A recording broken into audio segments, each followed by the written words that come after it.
네, 창세기 23장, 24장 세부 강의고요. 자, 이제 22장에는 이제 아브라함의 믿음이 그 독자 이삭을 하나님의 말씀에 따라 주려하면서 정말 아브라함은 아들보다 독생자보다 하나님을 더 사랑하는 자임이 증명이 됐어요. 자, 그렇다는 것은 이제 하나님의 말씀이 아브라함을 통해서 성취가 될 것임을 알 수 있게 하는 내용이었어요. 왜냐하면 아브라함과 하나님과의 언약은 아브라함이 하나님과의 언약을 지키면 후손이 하늘의 별과 바다의 모래처럼 많아질 거다. 이런 언약이 있었기 때문에 이제 분명합니다. 무엇이요? 아브라함의 후손들이 번성하게 될 것이 분명해요. 근데 이 언약 중에는 후손의 번성도 있지만 뭐도 있었어요?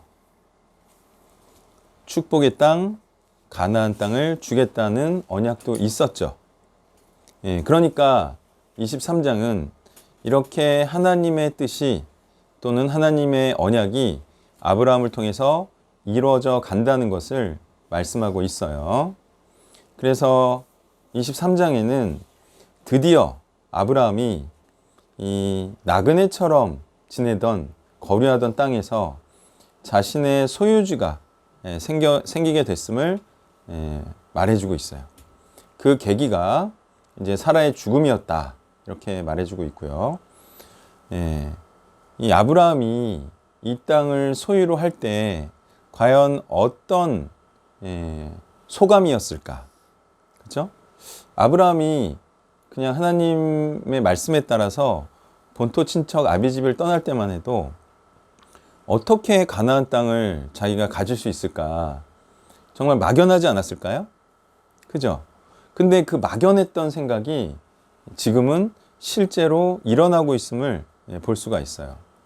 원래 사람이 시작하기 전에는 정말 될 수 없다 생각할 수 있고요. 막막하다 생각할 수 있지만 막상 닥치고 보고 그리고 하다 보면 그 마음 먹은 거 생각한 게 이루어짐을 우리가 충분히 우리도 경험할 수가 있어요. 자, 이렇게 아브라함이 하나님의 말씀에 따라서 순종하니까 하나님의 뜻이 이루어지고 있다는 건데요. 자, 아브라함은 이러한 자신에게 주어진 이 가나안 땅의 의미를 알까요, 모를까요? 알겠죠? 아, 이거는 하나님의 뜻이 성취되는 것이다. 이런 것을 알았을까요, 몰랐을까요? 그리고 소위 감회가 새로웠을까요, 안 새로웠을까요? 굉장히 새로웠겠죠. 그래서 아브라함이 가나안 땅, 나는 당신들 중에 나그네요, 거류하는 자이니 당신들 중에서 내게 매장할 소유지를 달라 라고 했을 때 상당한 어떤 그 보람? 내지는 와, 정말 이 땅이 나에게 주어질 것인가? 라는 이제 기대감을 가졌겠죠. 근데 이제 그렇게 달라고 하니까 역시 위기는 있었어요. 그냥 써라 뭐 이런 식으로 나오는 거죠. 근데 아브라함이 알고 있었어요. 이 땅을 돈 주고 사야지만 자신의 소유가 된다는 걸 알았겠죠. 아니면 언제라도 나가라고 하면 나가야 되잖아요. 그래서 아브라함은 이제 돈을 주고 삽니다. 얼마 주면 될까요? 물어보니까 밭값이 얼마예요? 15절에 내 주여 내 말을 들으소서 땅값은 은 400세겔이나 나와 당신 사이에 무슨 문제가 되리까? 당신의 죽은 자를 장사하소서. 아브라함이 뭐 자기가 언제라도 비워달라고 하면 비워줘야 되니까 돈 주고 사겠다 이렇게 하면서 400세겔을 줘요. 그러면 이제 400세겔은 얼마의 가치가 있는 것인가? 이제 뭐 일반적으로 한 세겔은 11.5g이라고 보고요. 이 11.5g의 은은 하루치 품삯 정도에 해당이 돼요. 그러면 이건 1년치 연봉 이상의 돈을 준 거예요. 그럼 이게 싸게 준 건가 비싸게 주고 산 건가 이걸 좀 이제 알아야 되죠. 근데 이제 예레미야에 보면 그 17세겔을 주고 밭을 사는 내용이 나와요. 예레미야 32장에. 그러면 17세겔하고 400세겔인데 이게 상당한 좀 비싼 값을 주고 산 걸로 이제 다들 보죠. 근데 이때 아브라함이 비싸다. 좀 깎아달라. 이 땅값으로는 너무 비싸니까 내가 좀 사기 싫다. 이런 느낌이에요? 아니면 그냥 아무리 비싸도 사겠다는 느낌이에요? 그쵸? 그러니까 이게 하나님의 뜻이 이루어지는 거기 때문에 아브라함으로서는 사실 돈으로 매길 수 없는 가치였을 거예요. 그래서 아무 미련 없이 사게 되죠. 이렇게 사고 또 아브라함의 소유가 되는 순간 아브라함은 이제 하나님의 말씀대로 되어져 가고 있음을 경험하게 된 거죠. 자, 이게 이제 나중에 큰 작용을 하죠. 언제 작용을 하죠? 이스라엘이 애굽에서 가나안 땅으로 떠날 때 자신들의 소유지가 있다는 근거로 삼죠. 물론 가나안 땅을 전부 산 건 아니에요. 그렇지만 돌아올 명분이 바로 이 땅으로 인해서 생겨져 버린 거예요. 그래서 이제 이스라엘은 마치 그 가나안 땅에 돌아오는 것이 고향에 돌아오는 것처럼 그렇게 생각하고 가나안 땅에 돌아올 수가 있었죠. 그러니까 이 아브라함이 이 땅을 사는 행위가 큰 의미를 가진 거예요, 아니에요? 가진 거예요. 하나님의 뜻이 이루어지는 것과 동시에 나중에 가나안 땅을 정복하기 위해서 아주 중요한 명분구실을 하게 됐다는 거예요. 자, 아브라함이 이렇게 축복의 땅을 소유하기 위해서 비싼 값을 치르고 있다는 건데요. 이러한 사실을 통해서 우리가 알 수 있는 게 뭐예요? 가나안 땅이 상징하는 게 뭐예요? 축복의 땅. 축복의 땅이 어디예요? 바로 천국을 상징하고 예표하죠. 그러면 이러한 내용을 통해서 천국을 소유하는 데는 뭐를 치러야 된다? 비싼 값을 치러야 된다라는 하나의 원리를 우리가 추측해 볼 수가 있어요.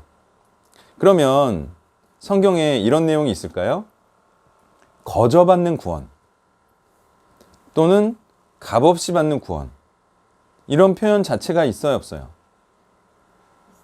있죠.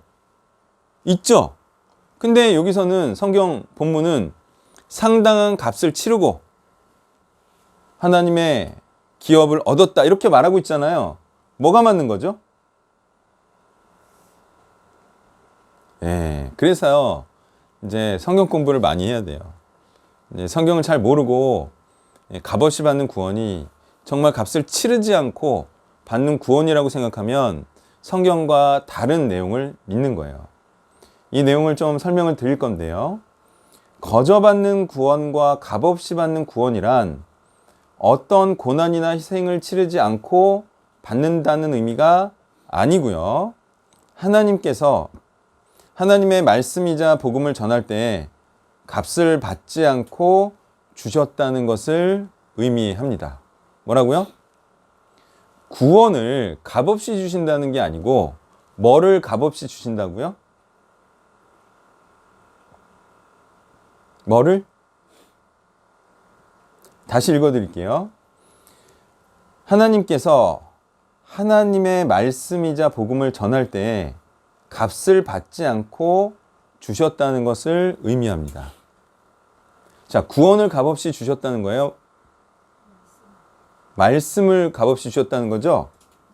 그러면 말씀과 구원의 차이가 뭐예요? 말씀과 구원의 차이.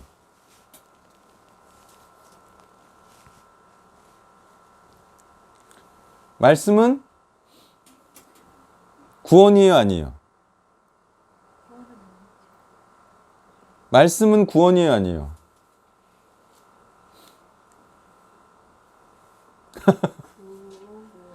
말씀이 구원이에요, 아니에요?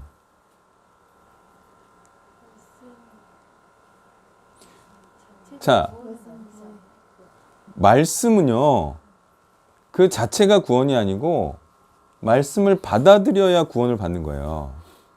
근데 값없이 줬다는 것은 뭘 줬다는 거예요? 말씀을 줬다는 거예요. 자, 하나님께서 우리한테 그리스도를 주셨어요. 아니, 그리스도를 내려보내 주셨어요. 우리가 그때 값을 치렀어요? 치르지 않았어요? 그때는 안 치렀어요. 근데 언제 치러요? 말씀을 받고 나서 그 말씀대로 살 때에 우리가 값을 치르죠.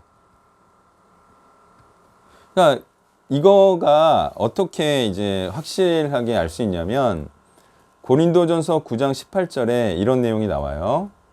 그런즉 내 상이 무엇이냐?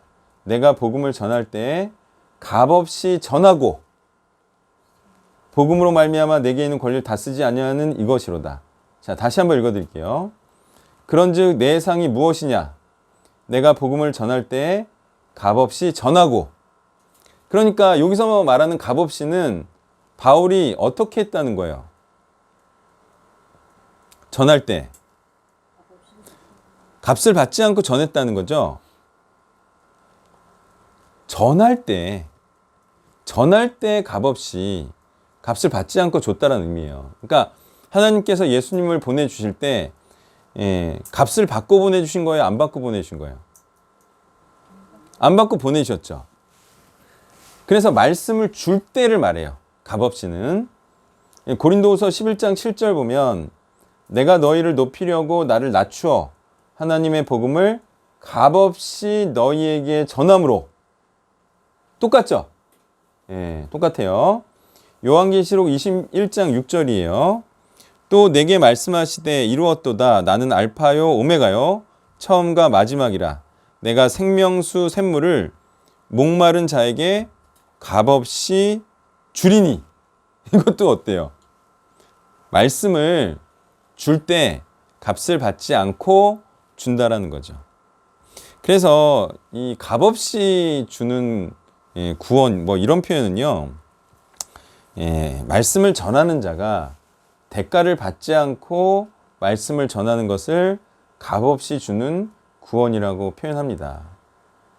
근데 이게 언제부터 그럼 값을 치르냐? 받을 때는 값을 안 치러요. 받고 나서 값을 치르죠. 받고 나서. 그때부터는 구원을 받기 위한 희생과 고난을 감내해야 되는 거예요. 그때 값을 치르죠.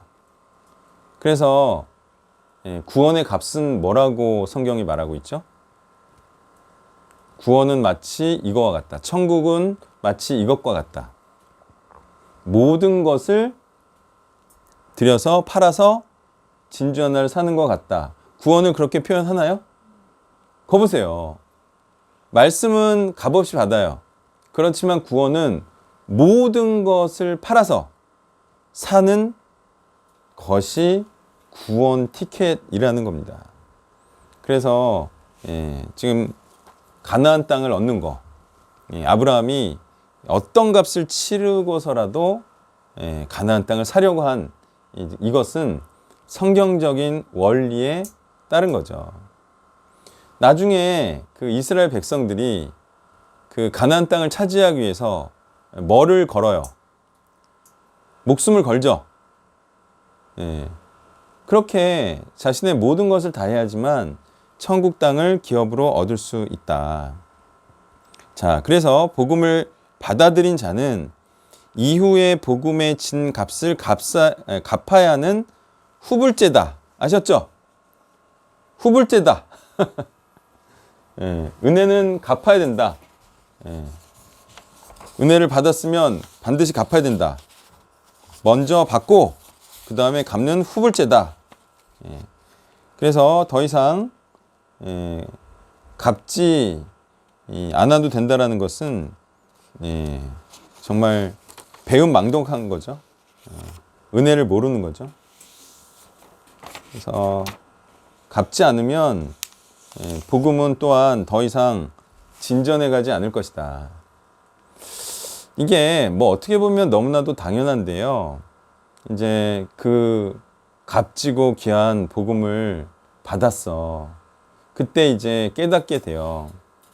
하나님께서 독생자를 보내주셔서 우리를 구원해 주셨다는 사실을 이제 값을 치르지 않고 공짜로 알게 됐어요. 이 사실에 너무 감사해. 그러면 기본적인 상식을 갖고 있는 사람이라면 그 은혜를 갚으려 할까요, 안 할까요? 한다는 거죠. 그런데 그 값을 치르지 않으려고 해요. 하나님께 그 은혜를 갚으려고 하지 않아요. 그러면 사실 그 사람은 어떤 사람일까요? 별로 감사하지 않기 때문이죠. 다른 이유가 있을까요? 그 정말 값진 복음이라고 하면서 그 값진 복음을 알게 됐어요. 그리고 그 값진 복음을 이제 깨닫고 그 값진 복음을 위해서 정말 자신의 그 어떤 것도 드리려 하지 않는다는 것은 사실상 그 복음의 가치를 모른다는 것을 의미해요. 아무리 자신은 뭐 예수님 사랑한다고 하더라도 아니죠. 예수님께서 나를 구원해 주셨다면 그 감사가 자신의 어떤 모습으로라도 드러나겠죠. 그래서 나는 은혜를 받았다. 나는 하나님의 사랑을 받았다. 하나님께 진심으로 감사한다 하면서 하나님의 은혜에 감사함을 하나님을 사랑하는 행위로 표현하지 않는다면 그는 하나님의 은혜를 무의로 돌리는 자이죠. 자, 생각해 보세요. 하나님께서 예수님을 보내주셨어요. 그리고 나서 아무 일도 일어나지 않아. 그러면 뭐예요? 하나님께서 예수님을 괜히 보내주신 게 되죠. 바로 그거예요. 하나님께서 주신 은혜에 반응을 하지 않아. 아무것도 하지 않아. 그냥 입으로만 감사해. 그게 바로 하나님의 사랑의 행위를 무의로 돌리는 거라는 거예요. 그리고 만약에 그렇다면 하나님의 은혜로운 복음을 전한 자는 그렇게 은혜에 대해서 반응하지 않는 자를 보며 어떤 감정을 느낄까요? 자기가 열과 성을 다해서 인생을 바쳐서 은혜로운 복음을 전했어요. 근데 그걸 듣는 사람들이 듣고 별로 반응을 안 해. 자신의 모든 것을 다해서 그 복음을 위해서 살려고 하지 않아. 그러면은 복음 전한 사람은 어떤 감정을 느낀다? 허망하죠. 전에서 남는 게 뭐냐? 에? 전에서 계속 애걸복걸해. 어떻게 해요? 교회 나와달라, 헌금 내달라, 좀 더 열심히 해달라. 계속 애걸복걸해. 그게 과연 사역의 보람이 있을까요? 이 엄청난 그리스도를 통한 하나님의 사랑을 전했으면 그거에 감화감동해서 자발적으로 함께 복음을 위해 사는 사람이 되면 정말 보람이 있겠죠. 근데 처음부터 끝까지 계속 애걸하는 거야. 열심히 교회 나와달라, 열심히 복음 위해 살아달라, 계속 이렇게 애걸복걸하면요, 정말 하나님의 말씀이 은혜롭지가 않을걸요. 그래서 이 은혜로운 복음이 되려면 서로에게 은혜가 돼야죠. 하나님께도 은혜가 돼야 되나요? 하나님께도 좋은 게 돼야 되죠. 그래서 이 복음이라는 것은 서로가 서로를 기쁘게 해주는 그런 관계를 만드는 것이 하나님의 복음의 당연한 결과다라는 거예요. 자, 그래서 하나님의 말씀을 들을 때 값을 치르지 않는다는 것은 구원의 기회가 공짜라는 것을 의미합니다. 구원의 기회가. 그래서 구원의 기회는 누구든 공짜로 받을 수가 있어요. 그렇지만 복음의 가치를 알아보고 복음을 사려면 그때부터는 모든 것을 팔아 진주 하나를 사는 것 같이 모든 것을 다해 복음을 추구해야 구원을 받는 거죠. 자, 이런 것을 일컬어서 조금 신학적으로는 이렇게 표현하기도 해요. 뭐냐면 선행은총과 후행은총이라고 구분하는 경우도 있어요. 모든 교단이 이런 교리를 받아들이진 않고 감리교에서 좀 그런 경향이 있어요. 그러니까 좀 아는 거죠. 감리교는. 이게 은총은 은총인데 값 없이 받는 게 있고 값 치르고 받는 게 있지 않을까 이렇게 좀 고민하기 시작한 거예요. 그래서 이 선행은총은요, 개념이 이렇습니다. 인간이 어떤 선한 행위나 노력에 앞서서 행하시는 하나님의 은총. 뭐라고요? 인간의 어떤 선한 행위나 노력에 앞서서 행하시는 하나님의 은총. 그러니까 인간의 노력이 하나도 가미되지 않았어. 하나님 혼자 하신 거야. 거기에 인간의 공로가 들어갈 여지가 하나도 없어요. 자, 이 행위가 뭐였어요? 하나님의 이 선행 은총이. 예수 그리스도를 보내주신 거죠. 여기에는 우리 공로가 하나도 끼어들 여지가 없어요. 이것이 바로 인간이 불순종하는 중에 예수님을 보내주신 것과 것과 같은 하나님의 일방적인 선한 행위를 의미한다는 거예요. 자, 그럼 후행은총은 뭐죠? 하나님의 이런 선행 은총에 감사함으로 순종함으로 반응하여 하나님께 자신의 모든 것을 드리는 그런 헌신까지도 행할 때 성립이 되는 거죠. 그래서 구원은 후행 은총까지 우리가 받아들여야 구원이 성립이 되는 거죠. 그러니까 선행 은총은 은총으로서 성립된 은총이다 아니다? 성립된 은총이 아니에요. 구원의 기회를 준 거예요. 그게 빛이죠. 길이고 생명을 주셨어요. 근데 그거 뭐 빛을 안 피해야죠. 그러니까 빛 사이로 막 가막 어둠 사이로 다녀. 그러면 구원을 못 받잖아요. 아무리 빛을 주셨어도. 자, 그래서 선행 은총은 은총으로서 성립된 은총이 아니고요. 인간의 순종과 값을 치른 행위로 후행 은총이 성립하게 되고요. 그래야 복받음과 구원이 가능하게 된다라는 거예요. 그래서 선행 은총이라는 표현도 맞지만 조금 더 알아듣기 위해서는 이 선행 은총을 뭐라고 표현하면 좀 오해가 적을까요? 뭐라고 표현하면 사람들이 좀 이제 값없이 받는 은혜다 이런 오해가 좀 적을까? 그냥 이렇게 표현하는 거죠. 말씀을 주신 은혜, 말씀을 주신 은혜 또는 그리스도를 주신 은총이라고 표현하면 좀 알아듣기도 쉽고 아직 구원받은 건 아니구나 이런 은혜로는 그럴 수가 있겠죠. 자, 이게 또 왜 이름이 은총이냐 이거예요. 아니 말씀을 주신 게 구원이 아니라는 건 알았어. 구원의 기회라는 건 알았어. 근데 왜 이거를 은혜와 은총이라고 말하냐는 거예요. 은혜의 특징이 뭐죠? 은혜의 특징. 왜 은혜예요?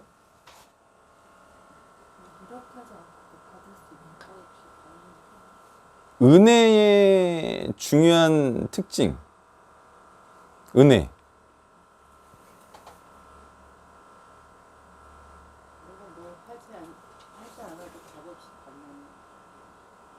아니. 은혜의 특징. 은혜의 특징은 내가 안 해도 이렇게 받는다? 그게 이제 선행 은총이었죠.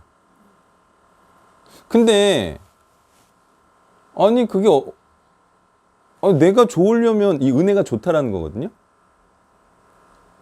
근데 그게 나한테 안 좋았잖아요. 결과적으로는 좋은 게 아니잖아요. 그 자체로는 받아들여야지. 좋을 가능성이 있는 거지 안 받아들이면 그게 좋은 게 아니잖아요. 그렇죠? 근데 왜 은혜라고 표현하냐는 거죠. 그러니까 그런 측면이 아니라는 거예요. 은혜는 성립해야지만 은혜가 아니에요. 성립 안 해도 은혜예요. 은혜로 주어졌다 이러잖아요. 은혜로 주어졌다. 좋은 거를 은혜라고도 하지만 네가 안 좋아도 내가 은혜를 베풀어서 할 수가 있다는 거예요. 하나의 개념이 있어요. 또 다른 은혜의 중요한 개념 중에 하나는 줘도 되고 안 줘도 되는 걸 은혜라 그래요. 값없이 주는 것만 은혜라고 하지 않고요. 줘도 되고 안 줘도 되는데 주는 걸 은혜라고 해요. 네? 그러니까 하나님께서요. 은혜로 주셨다라고 할 때 예수님을 주셔도 되고 안 주셔도 되고 그러나요? 그렇다는 거예요. 하나님께서 말씀을 꼭 줘야 되나요? 안 줄 수도 있나요? 안 줄 수도 있죠. 그래서 실제로 말씀을 들을 기회도 없는 사람들이 있었나요? 그 사람들은 은혜를 안 베푼 거예요. 그러니까 은혜라는 건 하나님께서 줘도 되고 안 줘도 되는데 준 거 자체가 은혜이기 때문에 이것을 선행 은총이라고 말할 수 있나요? 있다는 거예요. 네. 그래서 그 하나님께서 말씀을 주실 수도 있고 안 주실 수도 있기 때문에 구원의 기회를 주신 것만으로도 하나님의 은혜가 됐다고 은혜라고 말할 수가 있는 거예요. 예. 그러니까 실제로 구원이라는 은혜가 되지 않았어도 하나님이 주신 것 자체가 은혜라는 거예요. 자, 그래서 아무래도 복음도 아브라함이 가나안 땅을 산 것처럼 다른 사람을 복되게 하려는 마음으로 하나님의 땅을 사야 자기 것으로 확정되는 것이 아니겠습니까? 좀 어렵죠? 아브라함이 가나안 땅을 왜 사려고 했어요? 사라를 축복의 땅에 묻어주기 위해서. 이 말이 무슨 뜻이에요? 사라를 영원히 복된 자가 되게 하기 위해서 가나안 땅을 비싼 값으로 샀죠. 여기서 성경의 중요한 원리를 또 발견할 수 있다는 거예요. 아브라함이 축복의 땅을 소유했어요. 근데 남을 복되게 하기 위해서 소유하게 됐어요. 천국 땅은 어떤 자가 갖게 된다? 내가 막 구원받으려고 한다기보다는 남을 막 믿게 하려 하면서 구원받는 거예요. 자, 이건 간단한 원리인데요. 사람이 자기가 구원받으려면 뭘 할까요? 그러니까 남 구원하려고 하지 않고 내가 나를 구원하기 위한 신앙생활을 하면 뭐를 하게 될까요?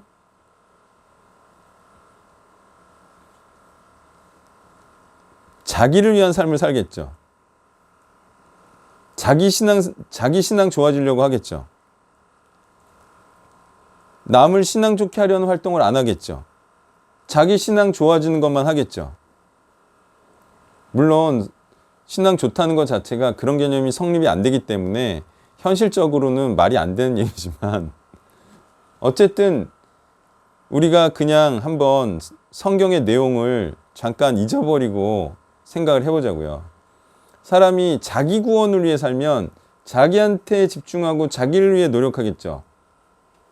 근데 남을 위해서 남의 신앙을 돕고 남을 믿게 하려면 내가 아니라 다른 사람의 신앙생활을 위해서 살겠죠. 그러니까 이론적으로 성립이 안 돼요. 이게 자기를 위해서 이렇게 신앙생활하는 사람이 신앙이 좋은 사람이 아니에요. 아니기 때문에 남을 위한 신앙생활하는 사람이 신앙이 좋은 사람이고 그런 사람이 천국에 갈 수밖에 없어요. 구조가. 논리적으로. 더 중요한 게 뭐예요? 성경은 뭐 하라는 거예요, 자꾸. 복음을 전파하라는 거죠.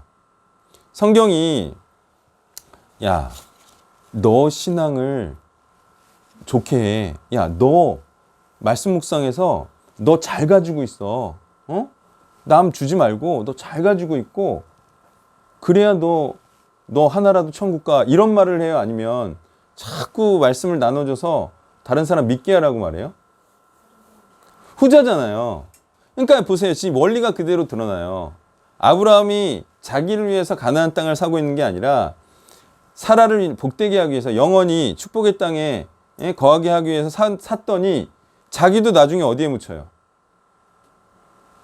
여기에 묻히죠. 그러니까 성경은 어떤 사람이 구원받느냐라고 얘기하고 있냐면 자기 잘 믿게 하는 사람이 아니다. 자기 신앙생활에 집중한 사람이 아니고 또 다른 사람을 믿게 하는 사람, 또 다른 사람을 복되게 하려는 사람에게 결국은 축복의 땅이 주어진다는 것을 말하고 있다는 거예요. 아브라함이 에브론의 말에 따라 값을 치르지 않고 사라를 막벨라 굴에 묻었다면 아브라함은 가나안 땅을 자기 땅이라고 주장할 수 없게 될 것입니다. 아주 값을 비싸게 주더라도 이거는 값을 치르고 사야지만 소유권을 주장을 할 수가 있어요. 이것이 바로 값을 치르지 않고 천국을 기업으로 얻으려다가 천국에 가지 못하는 신세가 될 수 있음을 의미하는 것입니다. 힘껏 싸우지 않고 천국을 기업으로 얻으려는 자들이 있는데 힘껏 싸운 자들은 그런 자들을 천국 문에 들어오게 할까요? 나는 겨우 목숨 걸고 싸워가지고 가나안 땅을 얻고 겨우 천국에 들어올 수 있었어요. 근데 어떤 친구가 싸우지도 않고 목숨을 걸지도 않고 값을 치르지도 않고 천국에 들어오려고 하면 천국 문에 들어오게 할까요? 당연히 내쫓습니다. 우리가 싸울 때 너희는 무엇을 했느냐? 우리가 도움을 요청할 때 너희는 외면하지 않았느냐? 이런 내용이 사사기에 많이 나와야 안 나와요? 나오죠. 이방인들과 싸울 때 동원을 해요. 근데 동원할 때 안 와. 그러다가 나중에 승리하고 나니까 와. 항상 무슨 일이 벌어져요? 우리가 싸우자고 할 때는 안 오고 다 이기고 나서 나서야 오고 마치 자기가 공로 있는 것처럼 말하잖아요. 막 에브라임 지파가 그러잖아요. 다 어떻게 됐어요? 전혀 그 승리에 대한 어떤 승리품, 전리품을 하나도 얻을 수가 없었어요.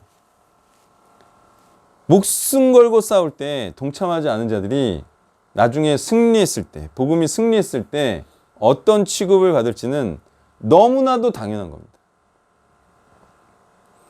자, 그리고 그런 자들과 함께 살면 어때요? 짜증나겠죠? 짜증나는 데가 천국일까요? 아니죠. 천국은요, 함께 열심히 목숨 걸고 싸운 자들이 정말 역전의 용사들이라고 하면서 모여서 함께 그 기쁨을 같이 함께 할 수 있는 자들, 그런 자들의 모임이 천국이죠. 그래서 천국은 또 이렇게 표현하고 있어요. 성령의 기름으로 복음의 빛을 항상 비추고 있는 자만이 그리스도께서 신랑으로 오실 때 천국 문에 들어갈 수가 있다. 자, 이런 내용이 있어요, 없어요? 있죠? 어떻게 생각합니까? 이게 지금까지 열심히 공부하고 있었어. 근데 딱 쉬고 있는데 엄마가 딱 들어왔어. 그래서 야, 공부 좀 해라. 그러니까 너무 짜증난 거야. 엄마, 나 지금 방금까지 공부하고 있었는데 나 억울해. 에? 그런 경험 해봤어요, 안 해봤어요? 억울해. 그런 사람은요, 실제로는 공부를 안 하는 애들이에요. 공부를 안 하는 애들이 꼭 그 시간에 엄마가 들어와요. 그건 공부를 안 하고 있어서 그런 일이 일어나는 거예요. 공부를 진짜 열심히 하면 무슨 일이 일어나는지 아세요? 꼭 공부할 때만 엄마가 와. 그래가지고 꼭 이렇게 말해. 야, 공부 좀 쉬엄쉬엄 하면서 해. 어? 그냥 이렇게 하는 거야. 공부 많이 하는 애들은 엄마 방금까지 쉬었어. 어? 하필이면 공부할 때 들어와가지고 엄마는 나 쉬엄쉬엄 하고 있거든? 이게 말하는 게 공부를 열심히 하는 거야. 아셨어요? 그러니까 누가 억울해하냐? 빛을 비추다 말다가 비추다 말다가 하니까 안 비출 때 예수님이 오는 거지. 예수님한테 그래요. 왜 하필이면 안 비출 때 오셨어요? 걔네들은요 빛을 안 비추는 애들이 그래요. 빛을 비추는 사람은 어떻게 한다고요? 계속 비춰요. 하필이면 비출 때 오셔 예수님이. 왜? 하도 비추고 있으니까. 자, 이렇게 사람들이요 열심히 하고 있다라고 생각을 하지만 사실상 열심히 하는 사람은 드문 거예요. 제가 이제 어쨌든 과외도 하고 입시학원도 했잖아요. 제가 크게 속은 게 그거예요. 크게 속은 게. 애가 열심히 하니까 열심히 하는 줄 생각한 거예요, 제가. 이제 대입을 제가 직접 한 지도 오래되고 그러니까 얘는 진짜 열심히 하더라고. 근데 그걸 이제 제가 입시학원 실패하고 가만히 생각해 보니까 내가 얘네들한테 속았더라고. 뭘 속은지 아세요? 걔네들이 한 열심은 내가 고3 때, 고2 때 했던 공부량을 떠올려 보니까 열심히 한 게 아니더라고. 그러면서 나는 그걸 까먹고 얘네들이 열심히 하는 줄 내가 착각하고 있었어. 그러면서 시험만 보면 성적이 안 올라. 이상하다. 이번에 완벽 대비했는데 왜 성적이 안 오르지? 너무너무 궁금했는데 그 사업을 접고 나니까 알게 됐어. 공부를 열심히 한다는 건 그 수준으로 하는 게 아니에요. 공부를 열심히 한다는 건 기본적으로 하는 양에서 2배, 3배, 4배, 5배를 하는 걸 열심히 한다고 말해요. 내가 돌이켜보니까 생각이 나더라고. 그러니까 보통 애들이 영어 숙제 내주면 몇 페이지 내주는지 아세요? 그것도 막 줄다리기하고 전쟁해서. 저는요 하루에 8페이지를 꾸준히 소화하는 애들 본 적이 없어요. 하루에 8페이지를. 예를 들어서 수학 4페이지, 5페이지, 6페이지 이런 거를 숙제 내준 대로 꼬박꼬박 하는 애를 본 적이 없어요. 근데 저는 그렇게 안 했어요. 저 옛날 생각해 보니까 영어를 매일같이 뭐 3, 40페이지 하고 수학도 뭐 1, 20페이지, 10페이지 아니면 20페이지 정도 하고 국어도 막 3, 40페이지 하고 그랬더라고요. 그러니까 그 정도 양으로는 열심히 하는 게 아니에요. 근데 걔네들은 어떻게 생각해요? 자기들이 열심히 하고 있다고 생각하고 선생도 얘가 열심히 하고 있다고 생각을 한 거지. 자, 그런 애들은요 쉬는 때 엄마가 들어오면 짜증이 나요. 근데 그걸 배로 하는 애들은 엄마가 들어와서 공부를 그만하라 그래요. 그러면 복음 전하는 것도 어떨 것 같아요? 복음 전하는 것도. 복음을 계속 전환할 것 같아요. 그게 그런 거예요. 공부를 진짜 열심히 하는 애들은 공부를 좋아해요. 공부하는 걸. 그럼 누가 공부하라 그래서 공부할까요? 아니죠. 기준이 뭐예요? 자기가 하고 싶어서 해야 돼. 자, 복음을 전하라 그러니까 막 전하라 그러니까 마지못해서 해. 그거 하고요. 자기가 복음을 전하는 게 좋아서 하는 거하고 어떤 게 복음을 전하는 거예요? 어떤 게 진짜 열심히 하는 거죠? 좋아서 전하는 게 너무 좋겠는데 그렇게 안 되더라도 어찌됐든 억지로가 됐든 그래도 전하려고 하는데 그래도 그렇죠. 그렇죠. 기왕이면 좋아서 뭐 정말 그렇죠. 그게 이제 예수님 오실 때 빛을 비추고 있는 사람이 꼭 엄마 올 때 공부 엄마가 올 때마다 공부하는 애들이 자기가 좋아서. 그런 애들이 꼭 공부할 때 엄마가 들어와요.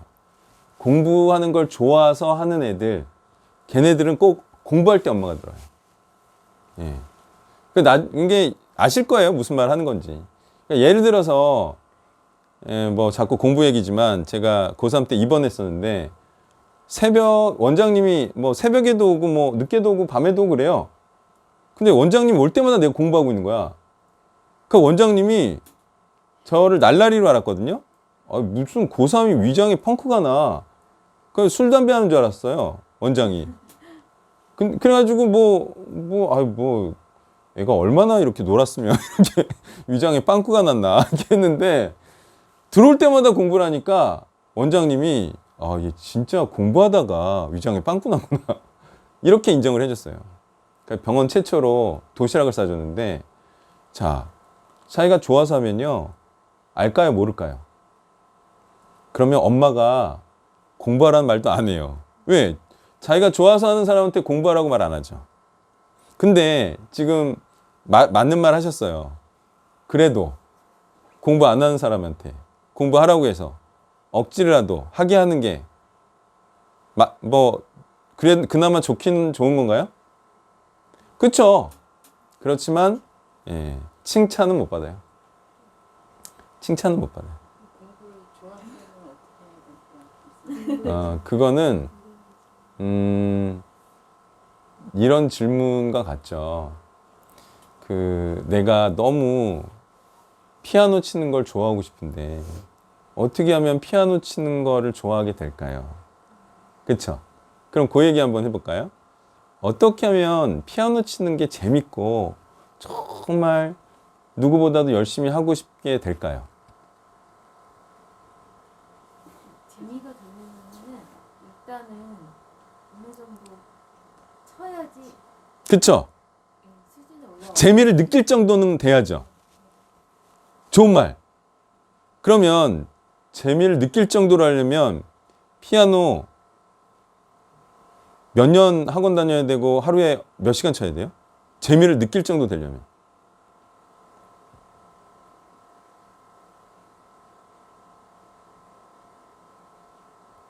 사람에 따라 다르겠지만 체른이 한 3, 40 정도 치면은 그래도 악보를 보고 네. 칠 수 있는 정도가 되니까 그런 친구들은 좀 재밌어 하는 것 같아요. 그러면은 하루에 몇 시간 정도 해야 돼요? 연습을?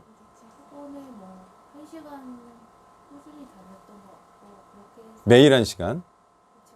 학원도 그렇게 해서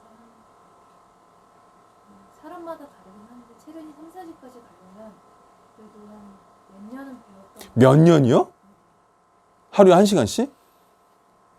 매일 1시간씩 가서 연습은 하더라도 매일 레슨을 받는 건 아니고 그렇죠. 그러니까 하루에 1시간씩 연습이나 네, 그건 기본적으로 하고 몇 년이요? 네, 몇 년.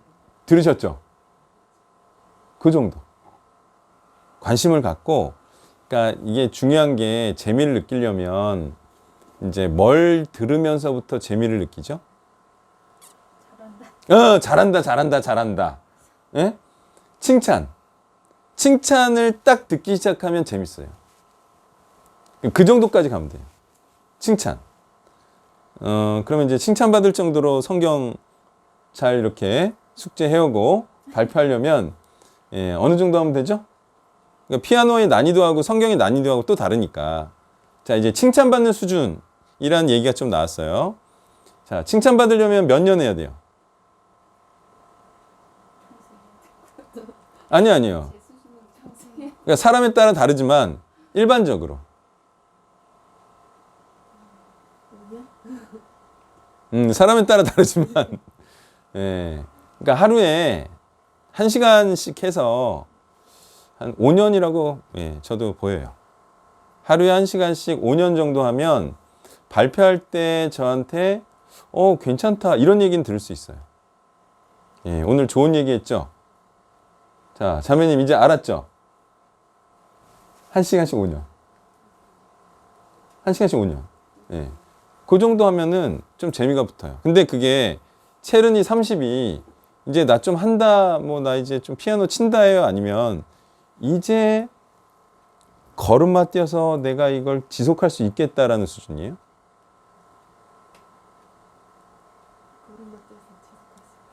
그렇죠. 체른이 30이 그렇죠. 어디서 명함 내밀어요? 못 내밀어요? 못 내밀죠. 자, 보세요. 5년 동안 했는데 한다는 수준이 아니라 이제 내가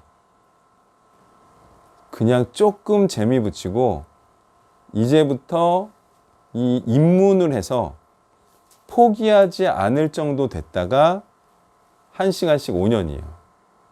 그러면 지금으로부터 다 5살 더 해보세요. 몇 살 돼요? 예? 그러니까 이제 그렇게 하면 안 되는 거지, 성경은. 취미로 피아노 치는 거랑 비슷해지는 거죠. 그러니까 지금 나이에서 피아노 들어가서 5년 후에 체른이 30 치면 뭐가 돼요?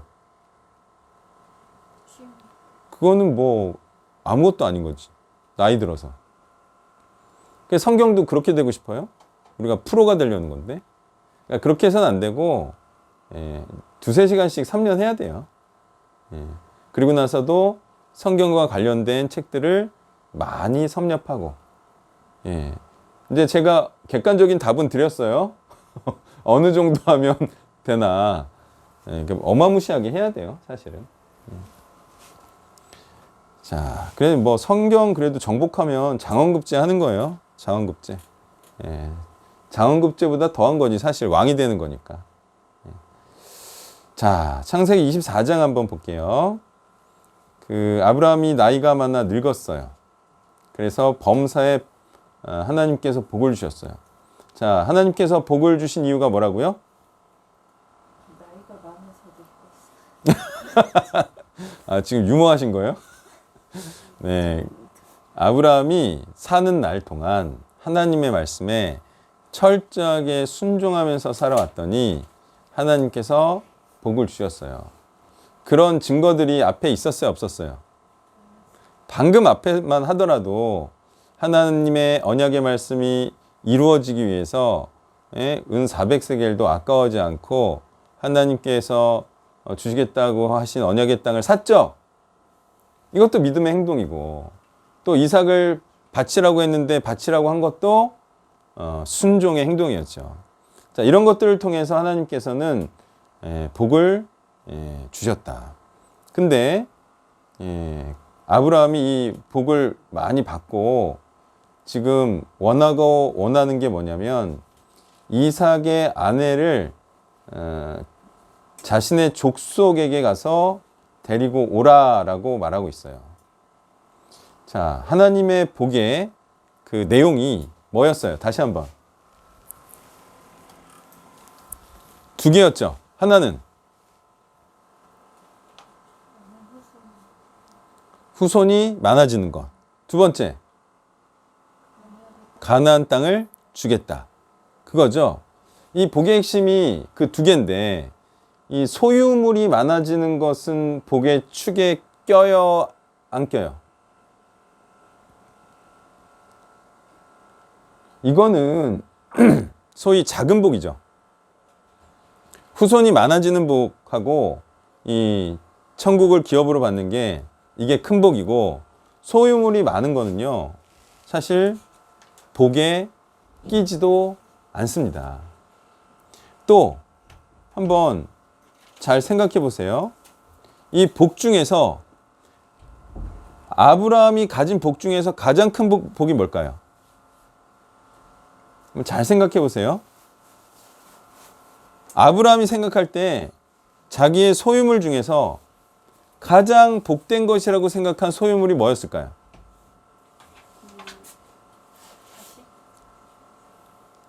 자식?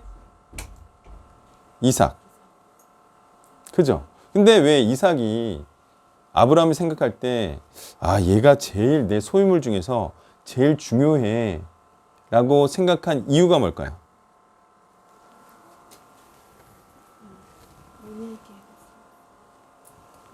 아, 이제 좀 입에서 나오시네. 무조건 모르겠으면 언약의 후손 하면 돼요. 자, 이 언약의 후손은 뭐를 이뤄줄 자예요? 누구와의 언약? 아브라함과 하나님과의 언약이 뭐였어요? 네 후손이 번성하게 될 거다. 근데 이 번성하게 되는 걸 이뤄줄 자가 누구예요? 이삭이죠. 그러니까 복을 이뤄줄 자잖아요. 아브라함에게 있어서. 이것보다 복덩이가 어디 있어? 아브라함의 소망이자 하나님의 소망을 이뤄줄 자가 이삭이야. 이삭이 제일 소중해.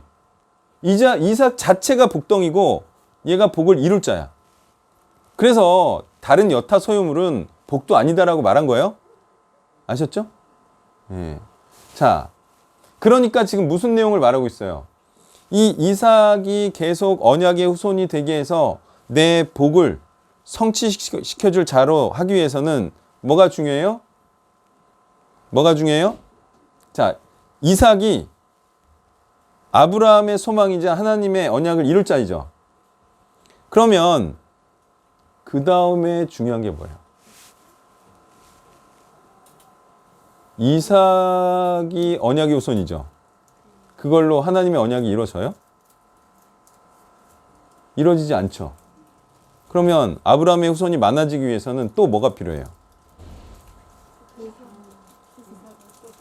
이삭의 또 언약의 후손이 또 필요한 거죠. 그때 필요한 게 뭐예요? 언약의 후손을 낳을 자가 필요하죠. 그쵸? 그러니까 지금 이삭의 아내를 구하고 있는 내용이 나오는 거예요. 하나님의 언약을 계속 이어가야 되잖아요. 계속 복의 핵심들이 나와야 되죠. 근데 언약의 후손을 낳으려면 반드시 언약의 후손을 낳을 자와 결혼해야 언약의 후손이 나와요. 그가 바로 가나안의 딸들 중에서가 아니라 자기 고향에 있는 족속들의 딸 중에서 데리고 오라. 그래야 언약의 후손이 난다. 그 내용이잖아요. 자, 이게 뭐냐면 하나님과의 언약을 지키기 위해서 이루기 위한 노력을 말해주고 있는 거예요. 얼마나 간절한지 볼까요? 청하건대 내 허벅지 밑에 내 손을 넣으라. 내가 너에게 하늘의 하나님, 땅의 하나님이신 여호와를 가리켜 맹세하게 하노니. 그리고 이제 가나안 족속의 딸들 중에서 아내로 택하지 말고 내 고향 내 족속에게로 내 아들 이삭을 위하여 아내를 택하라. 자, 이 내용에서 아브라함의 어떤 그 간절함이라든지 비장미가 느껴져요, 느껴지지 않아요? 이거 느껴져야 돼요, 이거. 한두 개의 구절로 아브라함 지금 심각하게 얘기하고 있다. 어? 이거 지금 너 이거 안 하면 너 정말 죽이고 싶은 뭐 이런 느낌. 예? 사명, 미션. 너 이거 꼭 해내야 돼. 너 해내지 않으면 넌 인간도 아니고 내종도 아니야. 이런 느낌을 읽어야 돼요. 이 느낌이 나중에 이 늙은 종이 있잖아요. 이 느낌을 잘 살려요, 못 살려요? 아주 잘 살립니다. 이 종이 얼마나 충성스러우면 이 주인의 이런 심정을 정확하게 알고요. 아주 사명을 위해서 정말 충성스럽게 이 사명을 수행합니다. 그래서 이제 가요. 아브라함의 명을 따라서 가요. 가다가 이제 뭐 이런저런 하나님께 기도를 드려요. 네. 자, 언약이 끝나서 갔어요. 가가지고 그가 이르되 우리 주인 아브라함의 하나님 여호와여 원하건대 오늘 나에게 순조롭게 만나게 하사 12절이에요. 내 주인 아브라함에게 은혜를 베푸시옵소서. 그래서 이 기도대로 돼요, 안 돼요? 기도대로 돼서 아주 순적하게 마침 아브라함의 동생 나홀의 아내, 그러니까 이 한 소녀가 누구의 딸이었죠?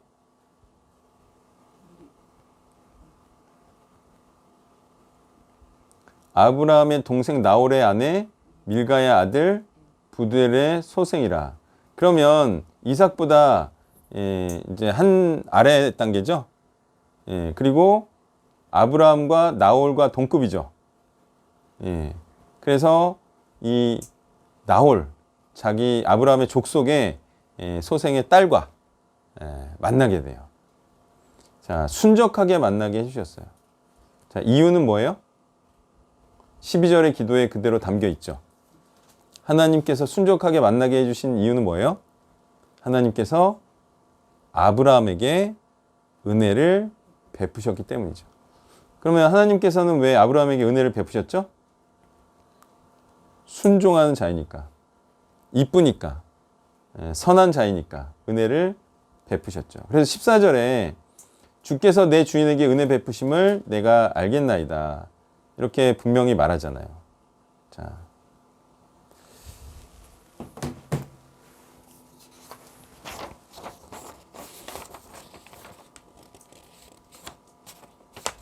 자, 이제 이삭 얘기를 조금 더 하면요.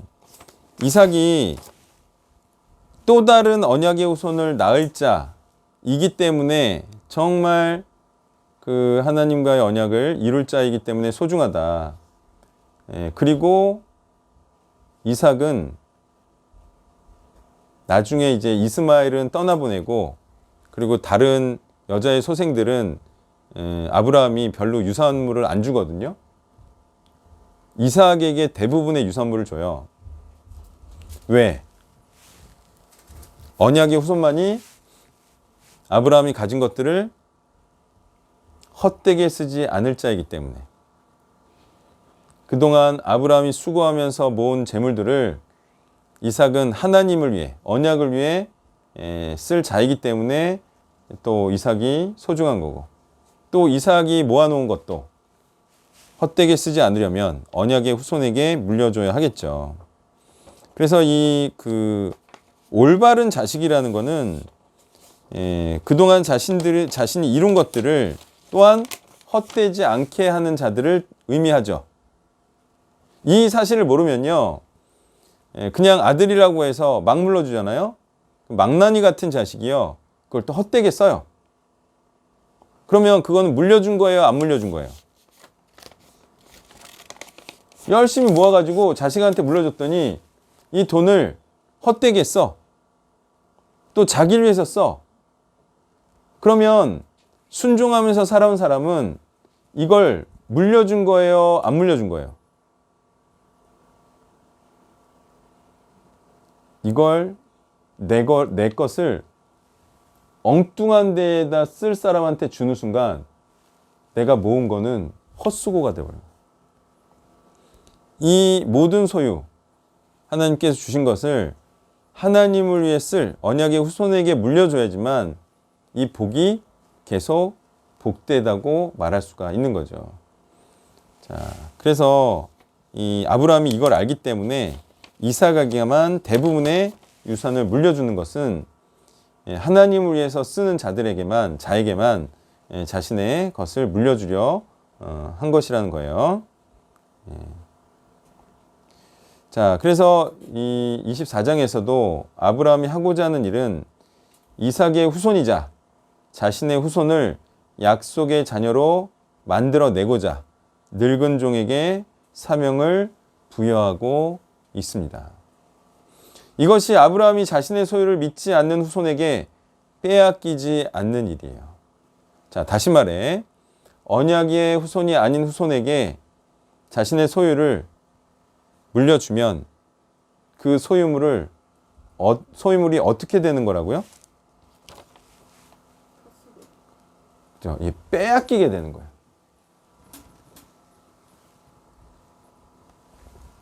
사람들이 죽고 나면 자기 돈이 어떻게 되는지 모르니까 그냥 물려주고 말지만, 만약에 살아생전에 내가 준 돈을 흥청망청 쓰는 장면을 본다면 사람이 어떻게 될 것 같아요?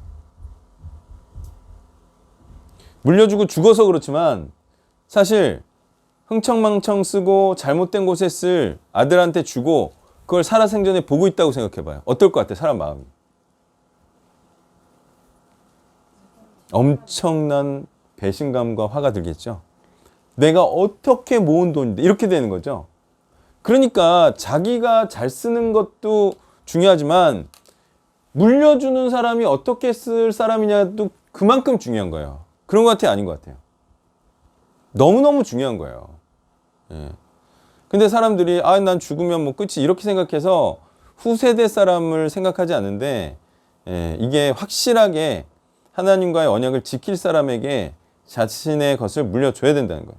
그렇지 않을 자에게는 사실 한 푼도 안 줘도 되죠. 어차피 자기를 위해 쓸 거라면. 그래서 그 아브라함이 자신의 소유를 믿지 않는 후손에게 빼앗기지 않는 것이 바로 이삭의 자녀도 언약의 후손으로 낳게 하는 것이었어요. 아브라함에게도 심각한 일이었죠. 왜? 이삭에게 잘 물려줘도 또 이삭이 언약의 후손을 못 낳으면 또 아브라함의 후손도 아브라함의 소유도 빼앗기는 거예요. 그 누군가에게. 그래서 이게 심각한 거야. 심각하게 명령을 하고 있죠. 이런 의미에서 아브라함은 가나안 족속의 딸 중에서가 아닌 내 고향 내 족속 중에서 며느리를 택하라고 명령하고 있는 겁니다. 이는 하나님을 모르는 자들 중에서 며느리를 택하면 여호와 신앙을 엄마가 자녀들에게 가르치지 않을 것이기 때문입니다. 엄마가 불신자면 애들은 거의 불신자로 자라게 되는 건가요? 엄마가 그렇게 중요한가요? 신앙을 형성하는 데 있어서? 거의 뭐 진짜 뭐 한 90% 이상 아닙니까? 왜? 애하고 엄마하고 도대체 무슨 일 있는 거야? 아빠 회사 갔을 때. 엄마하고 애하고 지금 무슨 일 있는 거야? 도대체 아빠는 밖에서 돈 벌고 있을 때 둘이 무슨 일 있는 거야? 많은 일이 있나 봐요? 예? 뭐 싸우고 그러나요? 또 서로 뭐 이렇게 서로 아껴주고 막 그런가요? 서로 뭐 미운정 고운정 다 들고 그러나요? 그리고 막 교훈을 자꾸 해주고 그러나요? 그렇게 하면서 하나님에 대해서도 얘기해주고 막 그러나요? 그리고 막 더하기 빼기도 가르치고 그러나요? 난 잘 모르겠네. 둘이 막 굉장히 뭐 서로 믿고 의지하고 이런 관계가 되나 봐요? 예? 그렇죠. 그렇겠지. 둘이 집안에서 뭐 하겠어. 하루 종일. 둘이 지지고 볶고하면서 미운정 고운정 다 들고 정말 죽고 못 사는 그런 관계 되겠죠. 게다가 뱃속에서 10달 있다가 내가 나왔는데 그리고 내 닮은 모습도 있고 그리고 애는 계속 엄마 찾고 엄마는 또 이뻤다가 싫었다가 막 그래도 이뻤다가 막 이러고 그러니까 이게 엄마가 있잖아요. 여호와 신앙을 심어주지 않으면 애는 거의 여호와 신앙이 안 생긴다고 봐야죠. 초기에 예. 근데 그 4절에요. 네. 내 고향 내 족속이어서 아들 이삭을 위해 아내를 택하라 하는데 네. 이게 아브라함이 처음 하나님을 이방 나라에서 믿고 나온 건데 네. 내 고향 내 족속에서 아내를 택해도 이방이에요? 이게 하란 땅 아닌가요? 그러니까 이제 같이 나왔잖아요. 그 누가 데리고 나왔어요? 아브라함이 데리고 나온 게 아니에요. 하란인가? 그 양반이 데리고 나왔잖아요. 그 양반이 바벨론에서 나온 거예요. 그 양반 때부터 우상 숭배를 싫어한 거야. 그러니까 여기 고향 땅은 바벨론이 아니에요. 우상 숭배를 싫어해서 나온 그 가족들. 예, 그러니까 아브라함하고 그 윗대부터 정착해서 살았던 그곳을 말하는 거죠. 예, 그게 또 아란에서 좀 약간 하란에서 또 뭐 아람 쪽을 좀 옮긴 것 같기도 하고 그래요. 예, 그러니까 신앙에 그 좀 중간 그 역할을 했던 그런 게 있었어요. 예, 그래서 좋은 질문이에요. 예, 그런 의문점을 다 해결하면서 봐야죠. 거기는 이제 작은 신앙타운이 형성돼 있었죠. 거긴 여호와를 믿는 사람들이었어요. 자, 그래서 하나님을 모르는 자들 중에 며느리를 택하면 거의 애는 불신자가 됩니다. 예. 특히 가나안 땅 여자 택하면 망한 거예요, 망한 거. 예. 자, 이는 신앙을 잊기 위함이지 다른 이유가 없어요, 그죠? 예, 며느리 택할 때 오직 기준은 뭐예요? 이 며느리가 언약의 손을 낳을 며느리인가 아닌가, 이게 유일한 판단의 기준입니다. 뭐 다른 기준 없습니다. 정말 성경대로 애를 키울 것인가, 이건 무슨 뜻이냐면요, 성경적으로 애를 잘 키울 것인가, 이 말은요, 성경을 가르칠 수 있는 여자인가 아니냐, 이거예요. 아셨어요? 성경대로가 뭡니까? 성경을 가르칠 수 있는 그런 사람이 성경대로 키우는 거죠. 자, 22장에서 잠깐 설명된 리브가는 보니까 이삭에게는 사촌의 딸이었어요. 자, 이처럼 신앙을 잇는 것이 무엇보다 중요하다? 근친과 결혼하지 않는 것보다 더 중요할까요? 어떤 것 같아요? 근친과 결혼하지 않는 것이 언약의 후손을 낳는 것보다 중요하나요? 뭐가 인생의 목적이에요? 근친과 결혼하지 않는 게 목적이 아니라는 거예요. 성경은 언약의 후손을 낳는 게 목적이라는 거예요. 그러니까 요 정도는 또 뭐 그렇게 가까운 건 아니고. 자, 이제 기준을 좀 옮기세요. 언약의 후손을 낳는 게 중요하다. 자, 이제 12절에서 14절의 내용을 보면 아브라함의 늙은 종이 하나님의 도움을 구하며 징조를 구하는 장면인데요. 이렇게 기도합니다. 12절에 내 주인 아브라함이여 은혜를 베푸시옵소서. 이 말은 순조롭게 만나게 해달라. 그랬더니 14절에 바로, 아니죠, 이거는 이제 기도 내용이죠. 한 소녀에게 이르기를 청하건대 너는 물동이를 기울여 나로 마시게 하라 하리니 그의 대답이 마시라 내가 당신의 낙타에게도 마시게 하리라 하면 그는 하나님께서 내게 순조롭게 만나게 해주신 이삭의 배필인 줄 알겠습니다. 이렇게 했더니 딱 그대로 됐어. 그래서 하나님께서 내 주인 아브라함에게 은혜를 베푸셔서 바로 이렇게 만나게 해주셨구나. 그렇게 생각을 하고 이 미션을 이루고 있습니다. 이 늙은 종이 정말 이런 기도를 한 게 어떤 의미가 있을까요? 주인이 명령을 했어요. 근데 이렇게까지 간절히 기도해. 주인을 위해서. 이게 바로 충성된 종임을 말하고 있어요. 사명을 받았으면 정말 그 사명을 위해서 최선을 다하는 그런 모습을 이 종을 통해서 보여주고 있어요. 그래서 하나님께서 또 이 기도를 들어주셔서 충성된 자의 기도를 들어주시는 거예요. 충성된 자의 기도 들어주셔서 평탄하게 인도하셨습니다. 이 늙은 종이 아브라함에게 있어서 정말 충성스러운 종이었음이 33절에 또 나오고 있어요. 33절을 보면 그 앞에 음식을 베푸니 그 사람이 이르되 내가 내일을 진술하기 전까지는 먹지 아니하겠나이다. 이렇게 말해요. 자, 이런 걸 뭐라 그러죠?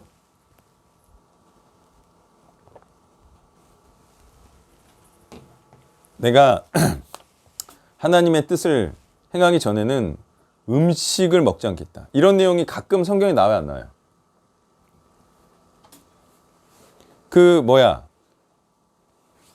그 사울하고 그 아들 누구죠? 요나단이 뭐 음식 먹지 않다가 요나단이 꿀 먹어가지고 막 죽을 뻔한 거 있었죠? 그게 뭐예요? 무슨 결심이에요, 그게? 뜻을 이루기 전에는 먹지 않겠다. 이 무슨 표현이죠? 사생결단하는 말이죠. 내가 이걸 이루기 전까지는 내가 먹지 않겠다. 내가 즐거움을 내가 누리지 않겠다.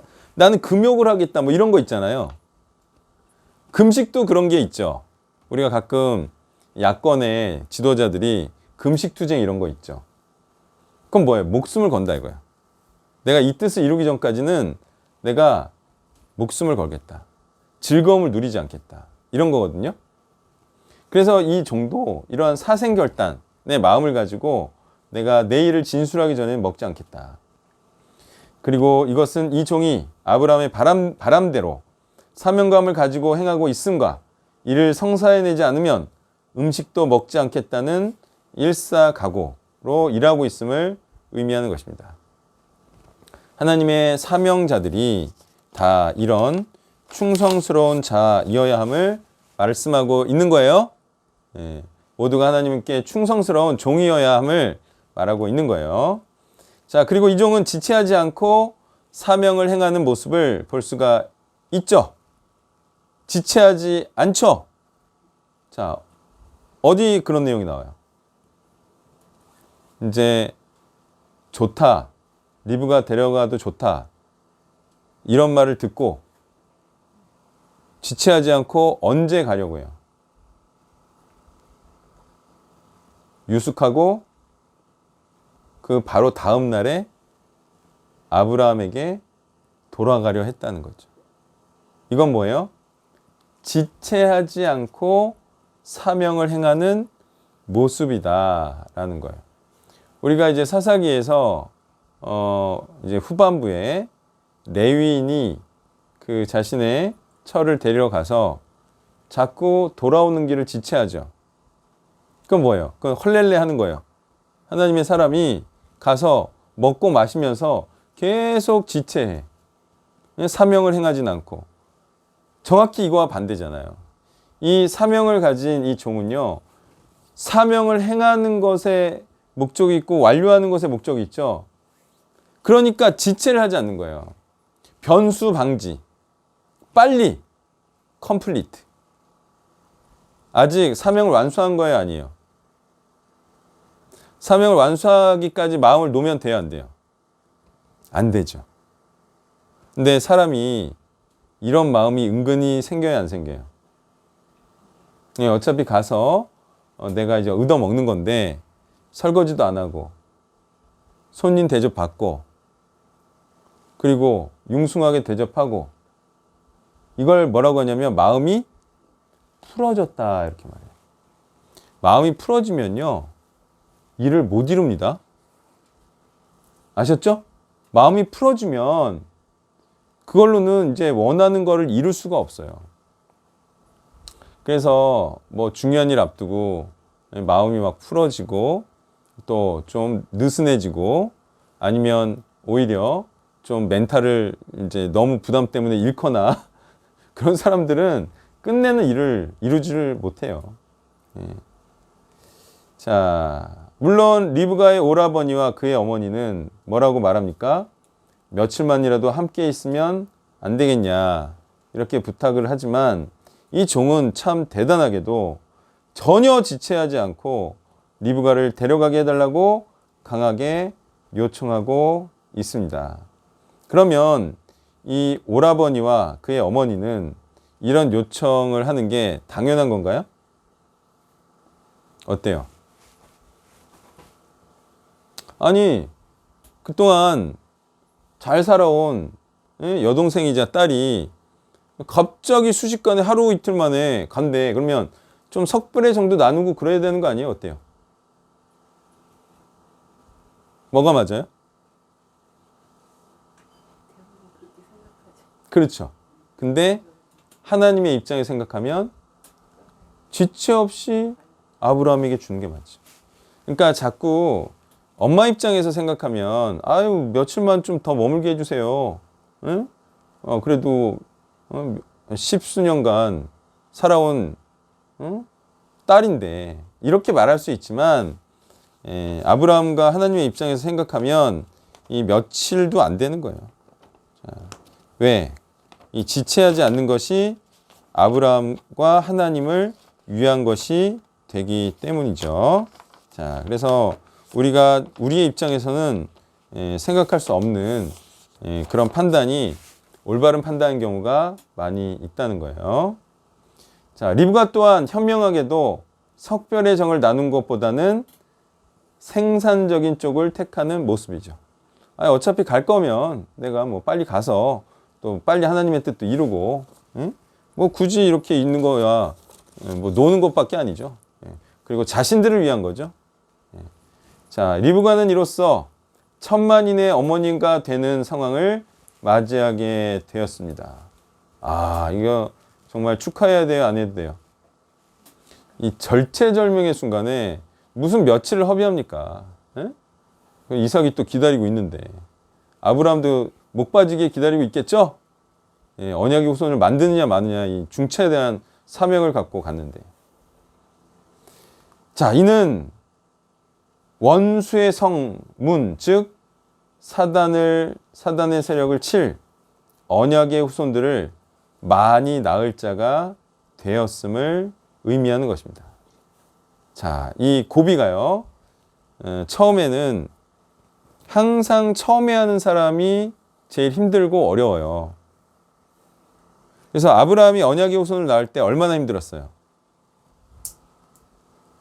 100세 때 낳죠. 이 언약을 따라 사는 것도 아브라함 입장에서는 너무너무 힘들었을 거예요. 그리고 나이가 늙을수록 하나님께서 약속하신 언약의 아들을 낳을 수 있을까라는 이런 좀 의심도 있었어요. 너무 힘들게 낳았어요. 그쵸? 그게 이삭이었어요. 근데 이삭 때만 해도 아브라함보다 쉬워요, 안 쉬워요? 아브라함보다 쉽죠. 이제 지금 그래도 젊은 때 얻고 젊은 때에 낳아요. 누구를? 야곱을. 아브라함보다 확실히 쉽죠. 그래도 워낙에 그 언약의 후손을 낳을 여자가 없어서 가서 얻어오고, 근데 이게 2대 만에 야곱의 때가 되니까 어떻게 돼요? 12명 낳죠. 언약의 후손을. 고비를 넘기는 게 중요해요. 지금 아브라함이 큰 고비를 넘겼고 이삭이 지금 2번째 고비를 맞이하고 있어요. 예. 이삭이 언약의 후손을 낳는 이 고비를 지금 무사히 통과하고 있는 장면인데, 이 장면이 뭐라고요? 바로 언약의 후손을 많이 낳게 되는 천만인의 어머니가 되는 상황을 이삭과 리브가가 함께 맞이하고 있다는 거예요. 예. 이게 사실 굉장히 역사적인 순간입니다. 자, 이렇게 해서요, 리브가는 이삭의 아내가 되었어요. 그래서 또 이렇게 말씀하고 있어요. 이삭의 사랑을 받으니. 그죠? 자, 이건 뭘 의미하죠? 이삭의 사랑을 받았으니. 뭘 말하는 걸까요? 리브가가 이삭의 사랑을 받았으니. 뭘 말하는 거예요? 그냥 이뻐 있다는 거야?